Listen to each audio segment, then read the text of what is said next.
အာနာပါနကမ္မထာကိုအထုတ်ပြီးဆိုတဲ့အခါမှာမြတ်စွာဘုရားကကျွတ်တင်ပြင်ဆင်မှုလေးတွေကိုပေးထားတာရှိတယ်ဒီကမ္မထာအထုတ်ပြီးဆိုလို့ရှိရင်နဲ့စိတ်ငြိမ်တဲ့နေရာမှာလုပ်ဖို့လိုတယ်ပေါ့ဒါကြောင့်မို့စိတ်ငြိမ်တဲ့နေရာကိုပြထားတာရုက္ခမူလတစ်ပင်ရင်းပဲဖြစ်စေနော်အရိညတောထဲမှာဖြစ်စေတုံညာခါရလူသူဘယ်သူမှမရှိတဲ့တိတ်ဆိတ်တဲ့ဘယ်သူမှမနေတဲ့အခန်းထဲမှာဖြစ်စေပေါ့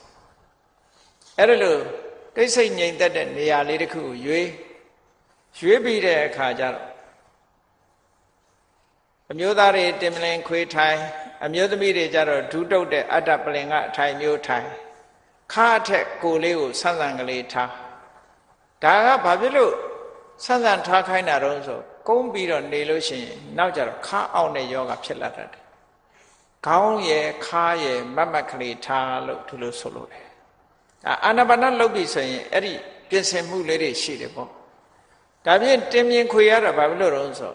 ရိယာပုတ်အနေနဲ့မရွှေ့မပြောင်းခိုင်မြဲအောင်ကြာထိုင်နိုင်လို့ဒါဖြင့်ဘာဖြစ်လို့အိပ်ပြီးတော့မလုပ်တာတော့ဆိုအိပ်လို့ရင်အိပ်ပျော်ကောင်းမှာပေါ့လူတွေကစိန်ခံတဲ့ဘက်ရောက်သွားတာနော်ထိုင်နေတယ်ဆိုတော့ကျတော့သူကအိပ်မပျော်တော့အဲ့ဒါကြောင့်မလို့ထိုင်ခြင်းဣရိယာပုတ်ဟာငြိမ်သက်တယ်လမ်းလျှောက်နေရင်တော့လည်းလှုပ်ရှားနေတယ်သိအဆင်မပြေဘူးအဲ့တော့လမ်းမလျှောက်နဲ့မတရမနေနဲ့ထိုင်နေပြီးတဲ့အခါမှာအိပ်လည်းမနေနဲ့ထိုင်ပြီးတဲ့အခါမှာခန္ဓာကိုယ်ခမ်းမတ်မတ်ကလေးထားပြီးတော့ပုံမှန်ကလေးရှုနိုင်အောင်ကြိုးစားတဲ့ပြင်းပြင်းကြီးရှုเสียမလိုဘူးတဲ့ပုံမှန်အနေထားလေးအသက်ရှုစိတ်အလုံးကိုစိုက်ထားစိတ်ကိုနှာသီးပြားကိုပို့လိုက်ပို့ထားပြီးတော့အဲ့ဒီထက်လေဝင်လေလေးကိုမှတ်နေပါတဲ့တတိနဲ့ရှုလိုက်ပါတတိနဲ့ရှိုက်လိုက်ပါအဲ့ဒါတတိကိုလေ့ကျင့်နေတာပဲမဟာတတိပရဏသုတ်ထဲမှာဆိုတတောဝအတ္တတတိတတောဝပတ္တတတိဟောတတိလေးနဲ့ရှုနေတာရှုတာလည်းသိတယ်ရှိုက်တာလည်းသိတယ်လေလေးကိုစင်စက်မပြတ်သိနေအဲ့ဒါဘာလုပ်နေတာတော့ဆိုတတိတန်ဖို့စဉ်ပွားနေတာတဲ့အဲ့ဒီတတိတန်ဖို့စဉ်ကိုပွားနေတာဘယ်အဆင့်ထိပွားရတော့ဆိုတော့မြတ်စွာဘုရားဟောတာဝိဝေကနေတိတဝိရာဂနေတိတနိရောဓနေတိတဝတ္တကပရိနာမိန်တို့ဒီစကားလေးလုံးပါတယ်ဝိဝေကနေတိတဆိုတာကာမဂုဏ်အာယုန်တွေကနေပြီးတော့စိတ်ကလေးကလွတ်သွားတယ်ဒီအသက်ရှူနေတဲ့အာယုန်လေးပေါ်မှာရှိနေတဲ့အချိန်လေးမှာလောဘဆိုတာမလာဘူးဒေါသဆိုတာမလာဘူးမလာတဲ့အခါကျတော့ကိလေသာတွေကလွတ်မသွားဘူးလားလွတ်သွားတယ်အဲ့ဒီလွတ်သွားတဲ့အချိန်လေးဟာတည်ငါအချိန်လေးဟာဒါဝိပဿနာဒီတတိစိတ်ကလေးဟာဖြစ်ပြီးတော့နေတယ်အဲ့ဒီတတိတန်ဖိုးစဉ်လေးကိုတဲ့ဝိဝေကနေတိတအဲ့ဒီလိုလွတ်သွားတဲ့အနေထားလေးပေါ်ရောက်အောင်ကြိုးစားပါဒါပထမအဆင့်အဲ့ဒီလိုကြိုးစားပြီးတဲ့အခါမှာဒီဝိဝေကလည်း၃မျိုးရှိတယ်ဝိဝေက၃မျိုးဆိုတာဒီနေရာမှာ၃မျိုးပါမှတ်ရမလဲလို့ဆိုရင်တည်ငါဝိဝေကဆိုတာသူဆိုင်ရာအကြောင်းလေးတွေကနေလွတ်သွားတဲ့ဆိုင်ရာအကြောင်းလေးတွေကိုအကြောင်းပြုပြီးတော့လွတ်သွားတဲ့သဘောလေးကိုပြောတာဆိုပါစို့အနိစ္စလို့သိလိုက်တာနဲ့အိဋ္ဌဆိုတာလေးကလွတ်သွားတယ်ဒုက္ခလို့သိလိုက်တာနဲ့ဒုက္ခဆိုတဲ့အနေထားလေးကလွတ်သွားတယ်အနတ္တလို့သိလိုက်တာနဲ့အတ္တဆိုတဲ့တင်ညာလေးကလွတ်သွားတယ်အဲ့ဒါလေးတွေကိုတရင်ကဝိဝေကလို့ပြောတာနော်အဲ့ဒါလို့ဒီဝိဝေကဝိပဿနာဉာဏ်ပေါ်မှာရောက်ပြီးတော့နေရမယ်တဲ့ဝိပဿနာအတိကလေးဝိပဿနာတတိကလေးရှိနေဒါဝိဝေကနေတိတဖြစ်တယ်ပေါ့နောက်တစ်ခါအဲ့ဒီမှာဒါတရင်ကဝိဝေကသမုတ်စေတဝိဝေကကြတော့အဲ့ဒီခုနကပြောတဲ့လောဘလေးကလွတ်သွားရုံနဲ့မကဘူးအဲ့ဒီလောဘလေးကိုဖယ်ရှားပြစ်လိုက်နိုင်တယ်ဒေါသလေးကိုဖယ်ရှားပြစ်လိုက်နိုင်တယ်မောဟလေးကိုဖယ်ရှားပြစ်လိုက်နိုင်တယ်အဲ့ဒီဖယ်ရှားပြီးတော့မဲ့နဲ့ဖယ်ရှားပြစ်လိုက်တာကြတော့သမုတ်စေတဝိဝေကလို့ခေါ်တယ်အဲ့ဒါလို့ဖယ်ရှားပြစ်လိုက်လို့နိဗ္ဗာန်ကိုအာယုံပြုပြီးတော့မျက်မှောက်ပြုနိုင်ပြီဆိုတဲ့အခါမှာနိဗ္ဗာန်ကိုအာယုံပြုနိုင်သည့်အတွက်ကြောင့်နိတ္တရဏဝိဝေကထွက်ပေါက်ကလေးရသွားပြီဒီတတိလေးကထွက်ပေါက်ကလေးရသွားပထမတတိကလေးဟာအာယုံ ဒီလောဘဒေါသမောဟဆိုတာတွေနဲ့လွတ်သွားအောင်လုပ်တယ်နောက်တစ်ခါလောဘဒေါသမောဟတွေကိုဖယ်ရှားပြစ်လိုက်နိုင်တယ်နောက်ဆုံးကြတော့နိဗ္ဗာန်ကိုမျက်မှောက်ပြုနိုင်တယ်ဆိုတဲ့အဆင့်ကိုရောက်သွားအဲ့ဒီအဆင့်ရောက်အောင်ပွားပါလို့ပြောတာတမန်ပွားတာမဟုတ်ဘူးနော်အဆင့်ရောက်အောင်ပွားရနောက်တစ်ခါនិရောဓနေတိတတဲ့និရောဓနေတိတဆိုတာချုပ်ငြိမ်းသွားတာလေချုပ်ငြိမ်းသွားတဲ့သဘောလေးတွေကလည်းပဲဒီလိုပဲအဆင့်လိုက်ပဲនិရောဓနေတိတဒီရှုလိုက်တဲ့အချိန်လေးမှာဒီသဘာဝတရားလေးချုပ်ငြိမ်းသွားတာကိုလည်းမြင်ရတယ်ရှုလိုက်တဲ့အာယုံလေးပေါ်မှာတတိလေးကပ်နေသည့်အတွက်ကြောင့်လောဘမဖြစ်တာချုပ်ငြိမ်းသွားတာလေးတွေ့ရတယ်ဒေါသမဖြစ်တာချုပ်ငြိမ်းသွားတာလေးတွေ့ရတယ်မောဟမဖြစ်တာချုပ်ငြိမ်းသွားတာလေးတွေ့ရတယ်နောက်ဆုံး message ပေါ်လာတဲ့အခါကျတော့ဒီလောဘဒေါသမောဟတွေကိုထာဝရချိန်ငြိမ်းအောင်လှုပ်လိုက်တာလည်းသိရတယ်နောက်ဆုံးနိဗ္ဗာန်ကိုမျက်မှောက်ပြုလိုက်နိုင်တဲ့အခါကျတော့လုံးဝထာဝရချုပ်ငြိမ်းသွားတဲ့အနေအထားမျိုးကိုလည်းသိလိုက်ရတယ်ဟောនិရောဓနေတိတဝိရာဂဆိုတာဒီအာယုံလေးပေါ်မှာတွေ့တာမှုဆိုတာလည်းပဲခင်းပြတ်သွားတယ်ဆိုတဲ့အဆင့်ကိုရောက်အောင်ဒီလိုရှုမှတ်ပွားများရမယ်လို့ဝတ္တကပရိနာမိတ်ဆိုတာဝတ္တကဆိုတာစွန့်လွတ်မှုနဲ့ပြေးဝင်မှုဒီနှစ်ခုကိုပြောစွန့်လွတ်မှုဆိုတာကိလေသာတွေကိုစွန့်လွတ်လိုက်ရင်နိဗ္ဗာန်ကိုရောက်သွားတယ်တစ်ဖက်ကလွတ်လိုက်တာနဲ့တစ်ဖက်ကပြေးဝင်သွားတယ်ပေါ့ဆိုလိုတာကကိလေသာကိုဖယ်လိုက်မှနိဗ္ဗာန်ဆိုတာမြင်လာတယ်ပေါ့ဥပမာမယ်ကောင်းကင်မှာလာကြီးတော့သားနေတယ်သို့တော့တိမ်နေဖုံးနေတယ်အဲ့ဒီတိမ်နေဖယ်လိုက်တာနဲ့တပြိုင်နက်လာကြီးကပွားနဲ့ပေါ်လာတယ်ပေါ့အဲ့ဒါမျိုးလိုပဲကိလေသာတွေဟာတိမ်နေနဲ့အလားတရံတူတယ်လကနိဗ္ဗာန်နဲ့အလားတရံတူတယ်ပေါ့အဲ့တော့ကိလေသာတိမ်နဲ့အလားတရံတူတဲ့ကိလေသာတွေကိုဖယ်လိုက်တာနဲ့တပြိုင်နက်လနဲ့အလားတရံတူတဲ့နိဗ္ဗာန်ကိုမြင်ရတယ်လို့ဒီလိုပြောတာနော်အဲ့ဒါဟာဝတ္တကပရိနာမိတ်ကိုယ့်ရဲ့တတိလေးဟာ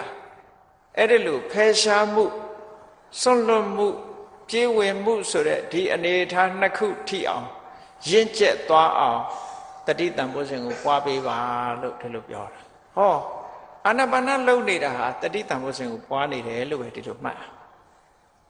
ကဲအဲ့လိုအာနာပါနလုံရင်းကနေပြီးတော့အတိလေးတွေဘာတိုးလာတော့ဆိုဩထွက်လေလေးကဝင်လေမရောက်ခင်ပြတ်သွားတာပါလားထွက်လေလေးကဖြစ်ပြီးရင်ပြတ်သွားတာပါလားနှာသီးပြားလေးကိုလာတိုက်လိုက်မှထိသိတဲ့စိတ်ကလေးကပေါ်လာတာပါလားဆိုတဲ့အတိကလေးတွေပေါ်မလာဘူးလား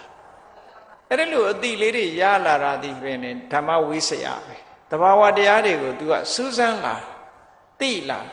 ငကိုယ်တော့ထင်တာဒီလေလေးပဲဖြစ်နေတယ်လို့ထင်တယ်ရှိနေတယ်လို့ထင်တယ်မဟုတ်ဘူးလေလေးကနှာသီးပြားကိုတိုက်လိုက်မှထိမှန်သိတာဒီပြင်ချိန်မှာဒီစိတ်ကရှိနေတာမဟုတ်ဘူးတဲ့နော်အဲ့ဒါလို့သဘာဝတရားလေးတွေဟာဖြစ်ပြီးတော့ပြတ်သွားတာကိုခုနကတတိကနေစူးစိုက်ပြီးတော့ကြည့်လိုက်တဲ့အခါဒီအသိဉာဏ်လေးထွက်လာတယ်သဘာဝတရားကိုဆင်ញင်စူးစမ်းနိုင်တဲ့ဒီဓမ္မဝိဇ္ဇာတန်ဖိုးစဉ်ဆိုတာပေါ်လာတယ်ပေါ်အဲ့ဒါလို့ပေါ်လာအောင်ဘာလို့ရတော့ဆိုကြိုးစားအထောက်မှုလေးတွေရှိတယ်မပေါ်အောင်ကြိုးစားနေတယ်ဒီကြားထဲမှာမကောင်းတဲ့စိတ်ကလေးဝင်လာရင်တွန့်ထုတ်ပစ်တယ်မကောင်းတဲ့စိတ်ကလေးတွေဝင်လာရင်ဖယ်ရှားဖြစ်တယ်ကောင်းတဲ့စိတ်ကလေးတွေကိုထူထောင်ပေးတယ်ဒါလေးတွေဟာဝိရိယတန်ဖိုးစဉ်ပဲပေါ့ဟောတရားထုတ်နေလို့ရှိရင်တတိတန်ဖိုးစဉ်လည်းဖြစ်တယ်ဝိရိယဓမ္မဝိဇ္ဇာတန်ဖိုးစဉ်လည်းဖြစ်တယ်ဝိရိယလည်းဖြစ်တယ်ဟုတ်ကလားအဲ့ဒါလို့ဝိရိယဖြစ်နေတဲ့အချိန်မှာကြည့်ကိုယ်စိတ်လေးကငြိမ်းလာလို့သဘာဝတရားလေးတွေကိုကြည်ကြည်လင်လင်နဲ့ပြီးပြီးပြင်းပြင်းမြင်လာပြီဆိုလို့ရှိရင်ဘာဖြစ်စိတ်ထဲမှာကျဉ်းနှံ့မှုဆိုတာပီတိလေးပေါ်လာဟောဒါပီတိတမောစဉ်ဖြစ်တာပဲအဲ့ဒီလိုကျဉ်းနှံ့မှုလေးပေါ်လာတဲ့အခါကျတော့အိုးတဏှာကြီးထိုင်လဲဘာမှမဖြစ်ဘူးနှစ်နာရီထိုင်လဲဘာမှမဖြစ်ဘူးညောင်းနေညာတယ်မရှိတော့ဘူးဟောစိတ်ကလေးကိုယ်ရောစိတ်ရောငြိမ်းချမ်းလာတယ်ဒါကပတ္တတိတမောစဉ်ဖြစ်လာတာအဲ့ဒါလိုငြိမ်းချမ်းတဲ့အခါစိတ်ကလေးဟာလည်းပဲဒီအာယုံလေးပေါ်မှာပဲငြိမ်ပြီးတော့သွားတယ်ဟောတမာတိတမောစဉ်ဖြစ်တယ်အဲ့ဒါလိုငြိမ်သွားတဲ့အခါမှာကိုယ်အနေနဲ့ဘာမှလှုံ့ဆော်စရာမလိုဘူးအားဆိုင်စရာမလိုဘူးထွက်လေလေးကိုတတိလေးကထွက်လာတာနဲ့ဟုတ်လားတတိလေးကစိုက်လိုက်တယ်စိုက်လိုက်တာနဲ့သူ့ရဲ့သဘာဝလေးကိုဓမ္မဝိဇ္ဇာကသိလိုက်တယ်ဆိုတော့ဟောမကြိုးစားရပဲနဲ့သူ့ဟာသူ automatic ဆိုတာမျိုးလို့ဖြစ်ပြီးတော့ တည်ငြိမ်လာတယ်ဆိုရင်ဒါဥပေက္ခတန်ဖိုးစဉ်ဖြစ်တယ်လို့ခေါ်တယ်ပေါင်းလိုက်တဲ့အခါကျတော့တရားအထုတ်နေတဲ့အချိန်မှာတတိတန်ဖိုးစဉ်လည်းဖြစ်တယ်ဓမ္မဝိဇ္ဇာဝိရိယပီတိပတ္တိသမာဓိဥပေက္ခဆိုတဲ့တန်ဖိုးစဉ်တရားတွေဟာဖြစ်နေတယ်လို့ဒီလိုပြောတာနော်အဲ့ဒီတရားတွေကိုခုနကဘယ်ထိအောင်ပွားရမှာတော့ဆိုရင်ဝတ္တကပရိနာမေကိလေသာတွေကိုဖယ်ရှားပြီးတော့နိဗ္ဗာန်ကိုပြေးဝင်သွားသည့်အထိရင့်ကျက်လာအောင်ပွားရမယ်လို့ဒီလိုပြောတာအဲ့ဒါလို့ပွားမှဒီဘုဇင်ကတကယ်ကိုဆေးဖြစ်မှာတဲ့တာမန်လေးနဲ့တော့ဆေးဖြစ်အောင်မဟုတ်သေးဘူးဟုတ်ကဲ့လားဒါကသုတ်တန်နေပါမြတ်စွာဘုရားကဒီလိုဘုဇင်9ပါးပွားပုံပွားနည်းတွေကိုအသေးစိတ်ဒီလိုခေါ်ထားတာရှင်ဝိဝေကနေတိတာတဲ့ကင်းစိတ်ငြိမ်သက်မှုထိအောင်အခြေခံထားပြီးတော့ပွားပါတဲ့ဝိရာကနေတိတဒီလောဘဒေါသမောဟတွေပြက်ပြက်ကင်းစိတ်သွားအောင်ပွားပါនិရောဓလောဘဒေါသမောဟတွေချုပ်ငြိမ်းသွားအောင်ပွားပါဝတ္တကပရိနာမေကိရိတာတွေကိုဆွန့်လွတ်ပြီးတော့နိဗ္ဗာန်သို့ရောက်ထိသွားအောင်ရင့်ကျက်လာသည်ထိအောင်ပွားပါလို့ဆိုတော့ကမ္မဋ္ဌာန်းတရားအထုတ်နေတယ်ဆိုတာဘုဇင်9ပါးပွားနေတာပဲပြောတော့ဘာလုပ်နေတုန်းထွက်လေဝင်လေမှတ်နေတယ်ပဲပြောတာပဲဟုတ်လားအဲ့တော့ထွက်လေဝင်လေမှတ်နေတယ်ဆိုတာကြည့်ဘုဇင်9ပါးပွားနေတာပဲလို့ဒီလိုဆိုတယ်ဒါကြောင့်မို့လို့သုတ်တံမှာမြတ်စွာဘုရားသခင်ကိုရောမြတ်ကဒီဘုဇင်9ပါးပွားနေခြင်းဖြင့်ဘာတွေကိုဖယ်ရှားပြစ်နိုင်တုံးဆိုတော့နိဝရဏတရားတွေကိုဖယ်ရှားပြစ်တာတဲ့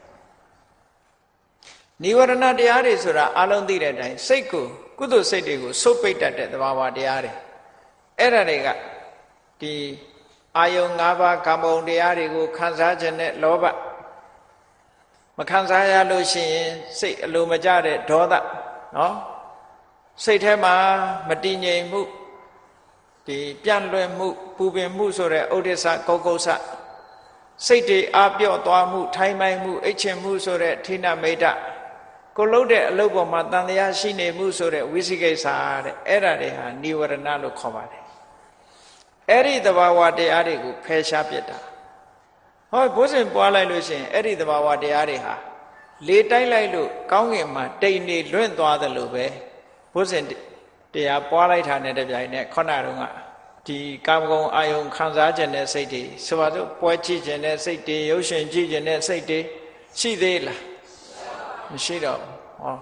ကာမိဆန္ဒတွေမရှိတော့ကွာသွားတယ်လို့ဒီလိုပြောတာနော်အဲ့ဒါတွေကွာရမယ်ကွာပြီးတော့ကိုယ်စိတ်လေးကဘယ်ပေါ်မှာအခြေဆိုင်ရမလဲလို့ဆိုရင်တတိပဋ္ဌာန်တရား၄ပါးပေါ်မှာအခြေဆိုင်ကြည်အာနာပါနဆိုတာဘယ်ပေါ်အခြေဆိုင်တာတော့ဆိုကာယ ानु ပဒနာတတိပဋ္ဌာန်ပေါ်မှာအခြေဆိုင်တာ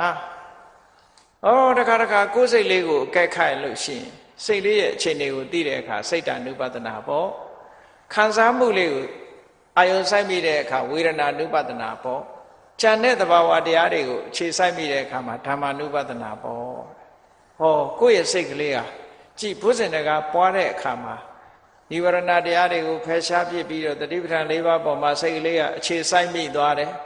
အခြေဆိုင်ပြီးတော့ဟောဒီဘုဇင်9ပါးမိမိတို့ရဲ့တဏ္ဍာမှာကြီးထွားလာအောင်လေ့ကျင့်ပြီးတော့ပေးတာတဲ့လေ့ကျင့်ပြီးတော့ယူတာကမ္မထာအာထုတ်တာဒီပြင်ဘုဇင်ပွားများခြင်းပဲ